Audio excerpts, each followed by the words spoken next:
इतने बड़े ज्ञानी हो, इतने तपस्वी हो, आप जन्म क्यों नहीं लेते? बोले अपन को जन्म नहीं लेना। क्यों? क्योंकि जन्म लेने वाले की मृत्यु अवश्य होती है और जन्म लेने के बाद माया पकड़ लेती है। हमको माया से बड़ा डर लगता है, अपन यहाँ सुरक्षित है। व्यास जी ने कहा हम वादा करते हैं आपको माया नहीं पकड़ेगी। बोले लो कर लो बात। कोई व्यक्ति बंधा पड़ा हो और आप सामने जाओ तो आपसे वादा करे कि मैं आपको बंधने नहीं दूंगा। अरे तुम खुद बंधे पड़े हो महाराज।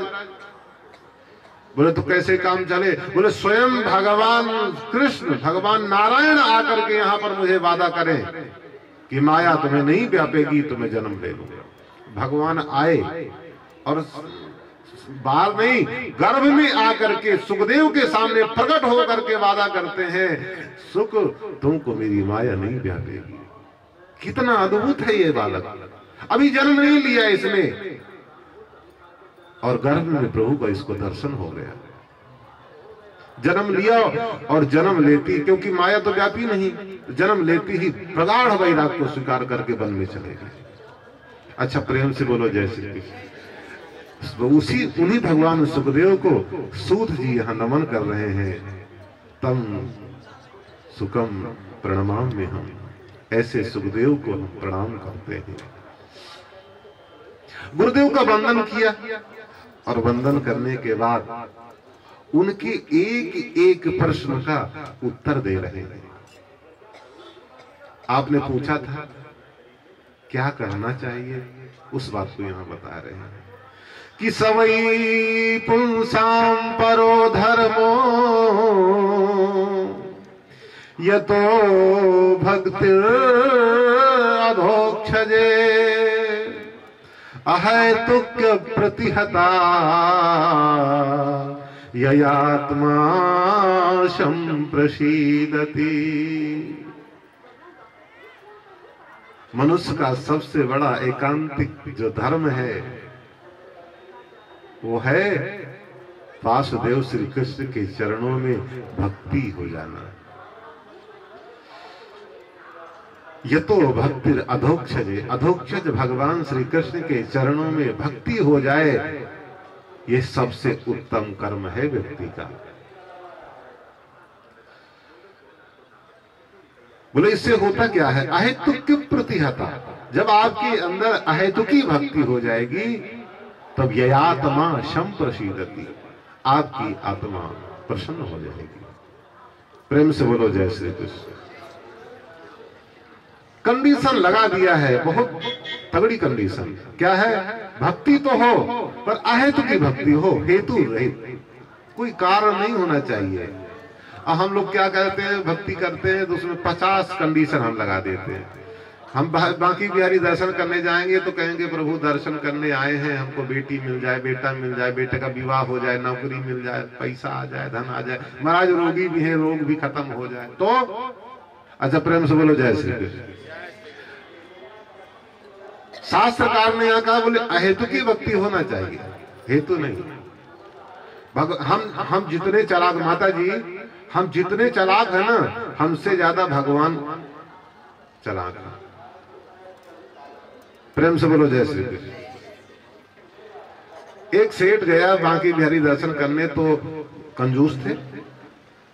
बोले भगवान के सामने मित्र के घर, बेटी के घर खाली हाथ नहीं आना चाहिए। बोले तो अब सब गुरुजन लोग, माता पिता सब सिखाते हैं, मजबूरी है भैया तो कुछ तो लेके जाना पड़ेगा।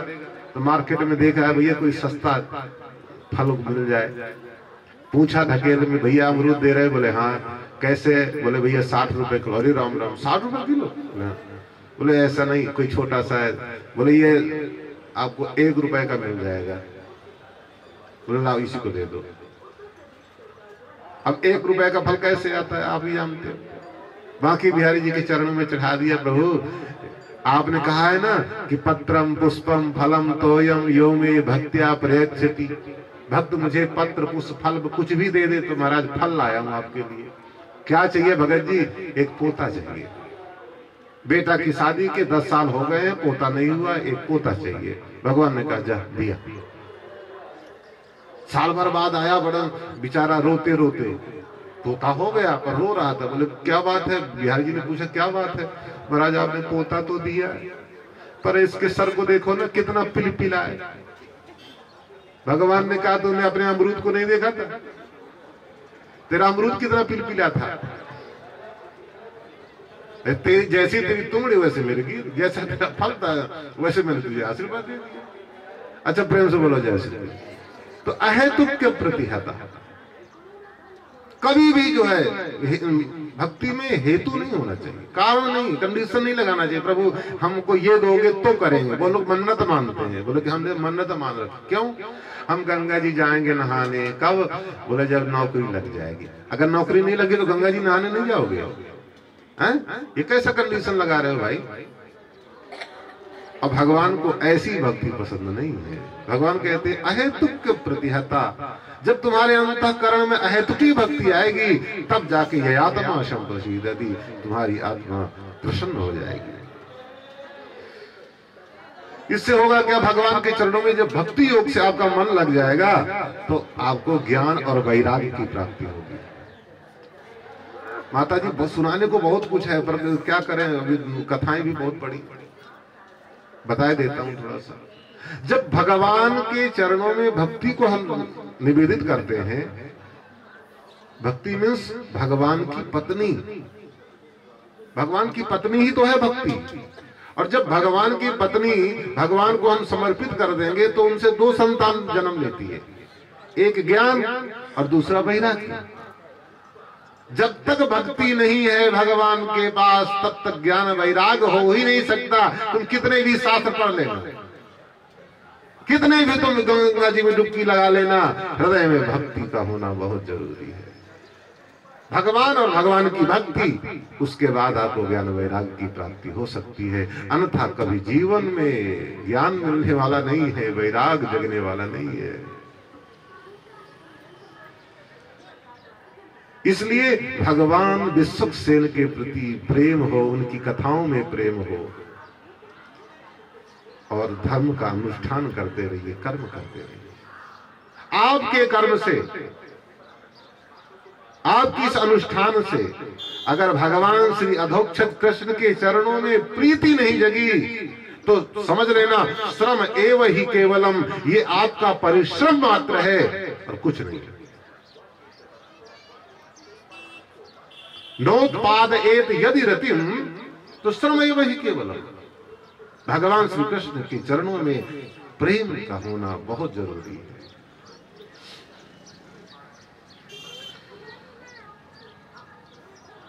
कामनाओं की बात जब करते हैं शास्त्र, तो काम से निंद्रिय प्रवृत्ति लाभो जीवित यावत। इंद्रियों के ज्यादा वशीभूत न हो, कामनाओं का दोहन उतना करिए जितना इंद्रियों को जरूरत है। अगर इंद्रियों के वशीभूत होकर करोगे तो इंद्रियों को तो कभी मन भरता ही नहीं है। जीवस्य तत्व जिज्ञासा नार्थो यश्चे करेंगे। मनुष्य का जो है तत्व की जिज्ञासा परम लक्ष्य होना चाहिए, न कि इंद्रियों का पोषण। रसना को आप कहोगे कि आज रसगुल्ला खा लें, बस कल से नहीं खाएंगे, तो अब कभी हो ही नहीं सकता। बोले आज चाट खा लेते हैं, कल से नहीं खाएंगे, भैया आज खाओगे तो कल भी खाओगे। ये इंद्रियों का कभी जी भरता ही नहीं है।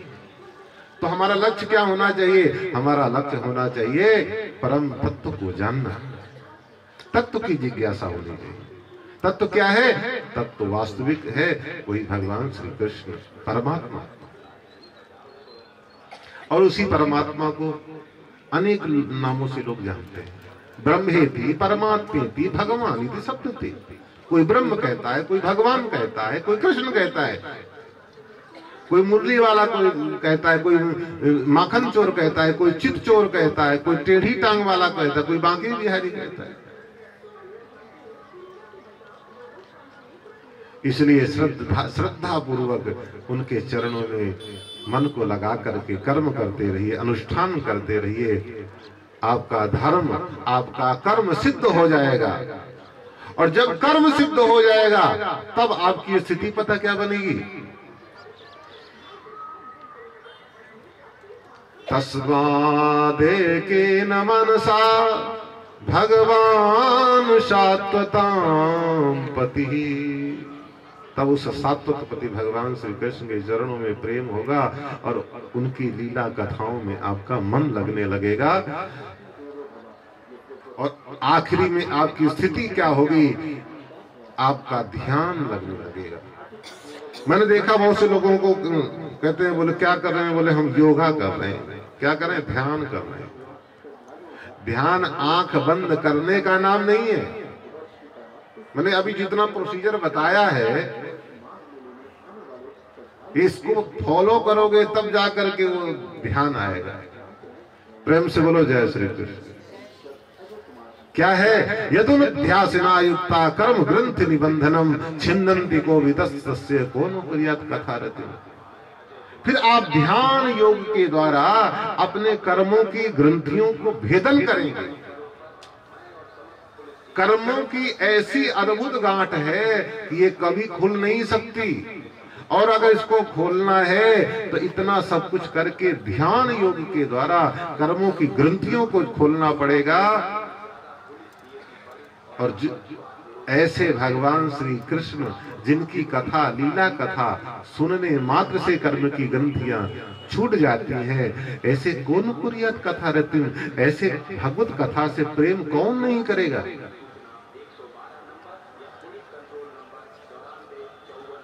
हृदयंतस्थो है भद्राणी विधनोति सुहृद सताम। जब भगवान की लीला कथाओं को हम सुनते हैं, कीर्तन करते हैं, तो क्या होता है? हमारे हृदय के अभद्र अमंगल नष्ट हो जाते हैं। सुहृद सताम विधनोति। जो सुहृद है, संत लोग हैं, उनके हृदय के जो जितनी भी अमंगलकारी भावनाएं हैं मिट जाती हैं। संतों में क्या है? संतों में यही बात है कि उनके जीवन का अभद्र यानी अमंगल नष्ट हो चुका है, इसीलिए वो सबके कल्याण की कामना रखते हैं, इसीलिए वो प्रसन्न चित्त रहते हैं, किसी से लेना न देना मगन रहते। जिसकी कर्म की ग्रंथियां मिट जाएंगी, फिर वो संसार में वो नहीं मन रमेगा। अब जब उसकी ऐसी स्थिति बन जाएगी तो चेतः एतैरनाविद्धं स्थितं सत्ते प्रसीदति। उसका चित्त, मन अलग है और चित्त अलग है। उसका चित्त जो है अनाविद्ध होकर के सतो गुण में स्थित हो जाएगा और मन प्रसन्न हो जाएगा, और भक्ति योग के माध्यम से मुक्त संगः जायते। उस संग से विमुक्त हो जाएगा, संग से अलग हो जाएगा, संसार से अलग हो जाएगा। और जब ऐसी स्थिति बनती है तो पता क्या होता है माता जी? छिद्यन्ते हृदय ग्रंथि भिद्यन्ते सर्व संशया। हृदय की ग्रंथियां जो है टूट जाती हैं, संशय मिट जाते हैं, सभी जो प्रकार के उसके अमंगल नष्ट हो जाते हैं। और क्षीयन्ते चास्य कर्माणि, उसके कर्म भी क्षीण हो जाते हैं। अब यहाँ अनेक प्रकार के कर्म करते हैं, पाप कर्म भी हो जाते हैं, कभी वाणी से, कभी कर्म से, कभी मन से, सभी नष्ट हो जाते हैं। फिर होता क्या है? दृष्ट एवात्मनीश्वरे, वो अपने, वह ईश्वर जगत नियंता जगत आधार कर्तुम अकर्तुम सर्व समर्थ ईश्वर, हमें अपने हृदय में उसका दर्शन होने लगता है। बोलो बाल कृष्ण लाल की। इसलिए हमें कृष्ण से प्रेम करना चाहिए, हमें अपने इष्ट से प्रेम करना चाहिए। बाबूजी में बड़ी सुंदर बात कही, मुमुक्षवः घोर रूपः, मुमुक्षवो घोर रूपान हित्वा भूतपति नथ नारायण कला शांता भजंती है नशूयवः। मुमुक्षु को चाहिए कि भगवान श्री कृष्ण के रूप को ध्यान करे, भूत आदि भूत प्रेतों का नहीं। भूतपति नास्ति, भूतपतियों का ध्यान नहीं देना चाहिए, ध्यान नहीं करना चाहिए। क्यों? अगर आप भूत प्रेतों का ध्यान करोगे तो आपकी आकृति भी धीरे धीरे वैसी ही बनने लग जाएगी, आपकी का स्वभाव भी वैसे ही बनने लग जाएगा। और आप कृष्ण का चिंतन करेंगी, कृष्ण का कथा सुनेंगी, भगवत कथा को सुनेंगी, तो आपका जीवन भगवतमय बनेगा। भगवान की कथाओं को सुनकर के आपके गुण भी भगवत स्वरूप बन जाएंगे, भगवान की तरह बन जाएंगे। आप लोगों ने देखा होगा माघ मेले में यहाँ बड़े बड़े संत आते हैं, तो उसमें बहुत से तांत्रिक लोग भी आते हैं जो भूत प्रेतों की जिनको सिद्धियां होती हैं। तो भाइयों, उन भूत प्रेतों को अलग देख लो और उनको भी अलग देख लो, दोनों का स्वरूप एक जैसा होता है। भूत को देख करके बाद में डरोगे, पर उन महाशयों को देख करके आपको जरूर डर लगेगा। क्यों? क्योंकि उन्होंने भूतों की सिद्धि करी है, भूतों की भक्ति करी है, इसलिए वो जीवित होते हुए भी भूत बन गए हैं, प्रेत बन गए हैं। अच्छा, प्रेम से बोलो जय श्री कृष्ण। अच्छा, एक बात बताऊं, बहुत से लोग कहते हैं भूत होते ही नहीं है। भूत होते हैं, और जिस भूत की आप चर्चा कर रहे हो ना, और जिस भूत की हम चर्चा कर रहे हैं, उसमें थोड़ा सा अलगाव है। मैं तो कहता हूं भूत होते हैं, और एक नहीं होते, 5-5 होते हैं। भूत नहीं, महाभूत भी होते हैं। हमारे पास प्रमाण है माता जी, 5-5 महाभूत। अरे भूतों से बच जाओगे भैया, महाभूतों से कभी बच ही नहीं सकते हो। अगर महाभूतों में विकार आ जाए तो दुनिया को तहस नहस कर सकते हो। 5 भूत अगर बिगड़ जाएं, दुनिया 1 सेकंड में नष्ट हो जाएगी। एक भूत में भी अगर कोई धोखे से विकार आ जाए तो मेला कहां लगा था पता ही नहीं चलेगा। पता क्या है? पृथ्वी, जल, वायु, आकाश। पृथ्वी, जल, तेज, वायु और आकाश, ये 5 महाभूत कहलाते हैं। अग्नि भड़क जाए कहीं पता चलेगा, पानी भड़क जाए कहीं। यहाँ कथा सुन रहे हैं, पता है माइक को भी नहीं संभालेंगे, अपने आप को संभाल के रोड में नजर आएंगे। माता जी कहेंगे भैया हमको भी ले चलो, हम चल नहीं पा रहे। पानी, आग और वायु। अभी हम कथा सुन रहे हैं, एक बार धोखा आवे ना आंधी का, ये अंडाल पंडाल हमारा अंडीला कुछ नजर नहीं आएगा। परसों तो थोड़ा बारिश क्या हो गई, आंधी क्या आ गई, हमारी तो रात नींदें नहीं आई। क्यों भैया? बड़े मुश्किल से जैसे कैसे करके पंडाल बनवाया है, स्टेज बनवाया है, कथा शुरू करनी है सुबह से, ये प्रभु जो है उड़ाई ले जा रहे हैं। तो इन महाभूतों में जरा भी विकार आ जाए तो जीवन असंभव है, जीवित नहीं रह सकते। परंतु हमें तो कृष्ण की भक्ति, जो कृष्ण की भक्ति करते हैं ना, उनको फिर किसी से डर नहीं रहता। अच्छा, प्रेम से बोलो जय श्री कृष्ण। इसलिए भागवत जी में जो कहा है ना, बड़ी सुंदर बात कही कि वासुदेव परा वेदा, वासुदेव परा मखा, वासुदेव परा योगा, वासुदेव परा क्रिया। यज्ञ भी भगवान वासुदेव के लिए ही है, योग भी वासुदेव जी के लिए ही है, वेद भी जो नेत नेत करके पुकारते हैं अंततः वो भी भगवान श्री कृष्ण की गुणानुवादों को ही गाते हैं। और उसको गा नहीं पाते हैं पूरा तो घबरा जाते हैं, बोले अब क्या करें, बोले ना इति ना इति ना इति, इसके आगे हमको आता ही नहीं है। अब वेदों की यह स्थिति है। अब हम लोगों के गुरुजनों ने हमको जो भी भागवत जी का अध्ययन कराया, जो भी पढ़ाया, यथाविधि यथामति के अनुसार, अब हम उस परम तत्व के गुणों का वर्णन कैसे कर सकते? और वही परमात्मा जब धरती में अधर्म का बोलबाला होता है, वो एक एक नहीं, वो 24 रूपों में 24 अवतार ग्रहण करते हैं। प्रेम से बोलो जय श्री कृष्ण। सनत कुमार जी का, सनत कुमार, नारद, बराह, नर नारायण, कपिल, दत्तात्रेय, ऋषभदेव, यज्ञ, मत्स्य और कमठ, हयग्रीव, धन्वंतरी, वामन, मोहिनी, नरसिंह आदि, ये जो इस तरह से भगवान की 24 अवतार है। ये जो 24 अवतार हैं ये उस प्रभु के ही अवतार हैं, पर इनमें थोड़ा सा अंतर है। एते चांस कला पुंसा कृष्णस्तु भगवान स्वयं। ये जितने 24 अवतार बताए गए हैं, इन 24 अवतारों में कुछ कला अवतार हैं, कुछ अंशा अवतार हैं, पर जब पूर्ण ब्रह्म परमेश्वर की चर्चा होती है तो पूर्ण ब्रह्म परमेश्वर तो कृष्ण ही है। कृष्णस्तु भगवान स्वयं। क्यों भैया? राम कृष्ण जो है पूर्ण अवतार माने गए, पर राम जी में जो है 12 कलाएं हैं और हमारे कन्हैया में 4 कलाएं और ज्यादा बढ़ जाती हैं, वो 16 कलाएं। क्यों? सूर्य जो है 12 कलाओं से संपन्न है। भगवान राम का जन्म सूर्य वंश में हुआ है, इसलिए भगवान श्री राम 12 कलाओं से युक्त हैं। और श्री कृष्ण जी का अवतार चंद्र वंश में हुआ है, चंद्र में 16 कलाएं हैं। परंतु हमारे जो ब्रजवासी ना वृंदावन में संत भगवान के भक्त कहते हैं भैया ये तो जो आप लोग कहते हो ना 16 कलाएं, ये तो बहुत कम है, 2 गुण तो हमारे कन्हैया में और ज्यादा है। उनका भी कौन से ज्यादा है? बोलो चोरी भी करते हैं। तुम्हारे भगवान कोई चोरी करते हैं? हमारे कन्हैया तो चोरी भी कर लेते हैं।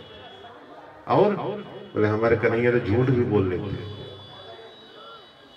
प्रेम से बोलो जय श्री कृष्ण। पर कन्हैया कुछ भी करे वो गुण है, वही अगर हम कहेंगे तो अवगुण है। ध्यान देना। क्यों? वो सर्व संपन्न ईश्वर है, कर्तुम अकर्तुम समर्थ ईश्वर है। अगर वो कुछ करते हैं उसमें दोष नहीं होता, और अगर वही हम करने लग जाएं, बोले भगवान ने चोरी किया है तो हम भी चोरी करेंगे, तो भोगो जाओ जेल। जेलर से बोले भगवान ने चोरी किया था तो हमने भी कर लिया, भैया इसमें कौन सा दोष है? 4 डंडा और मारेगा। भगवान ने ऐसे किया था, भगवान ने वैसे किया था। लोगों को ज्ञान है नहीं और भगवान पर भी उंगली उठाने चल देते हैं। भगवान ने तो जहर भी पिया था, भोले बाबा ने जहर पिया था। अगर तुम बहुत भगवान का अनुकरण करते हो तो थोड़ा सा जहर पी के दिखाओ।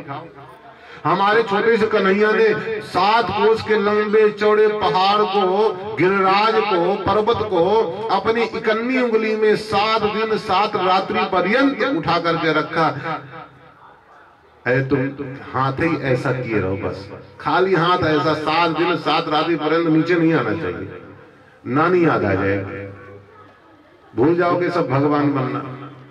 अच्छा प्रेम से बोलो जय श्री कृष्ण। और इन भगवान की जो कथाएं हैं जिसमें, वही तो भागवत है।